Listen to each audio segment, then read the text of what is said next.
waxaan idiin sheegayaa dadka Soomaaliyeed ee Islaamka oo xukuumadda dad ha ka galina wax dhib ha ka galina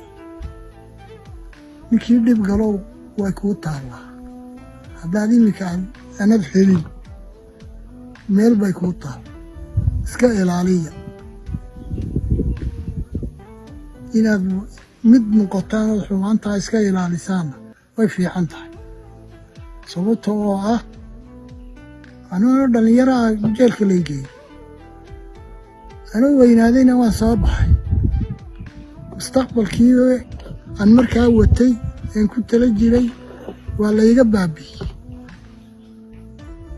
in badan baan ka maqnaa adduunka markaan soo baxayna dee adduun kale oo cusub un baaban u yimid waaban la qabsan kari waayey ilaa haatan lama qabsan yaa markaa waxaan anu idinku waaninayaa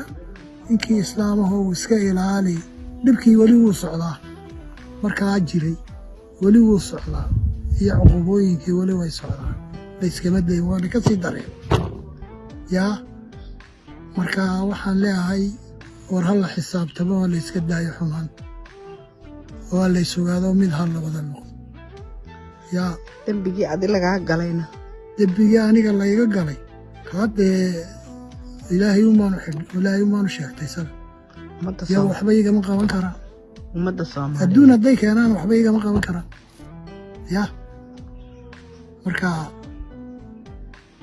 yaanu ilaahay umaanu sabraya wax kale mani yaa wax kaloon haystaa imika ma jiro waayo shaqo waan ka tegey oo dawaan weynaaday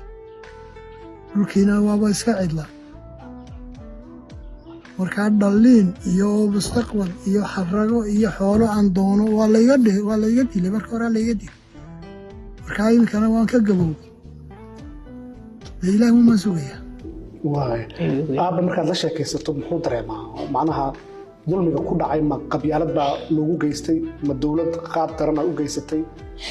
dowlad uma geysan qabyaalad baa aabba wuxuu dareemaa qabyaalad baa laygu geystay qabiilkaygana la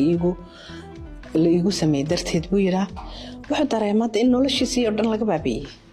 wayagu ka baabi'iyeen caruur muu korsan annagana muu korin muu shaqaysan caruur kale muu dhalin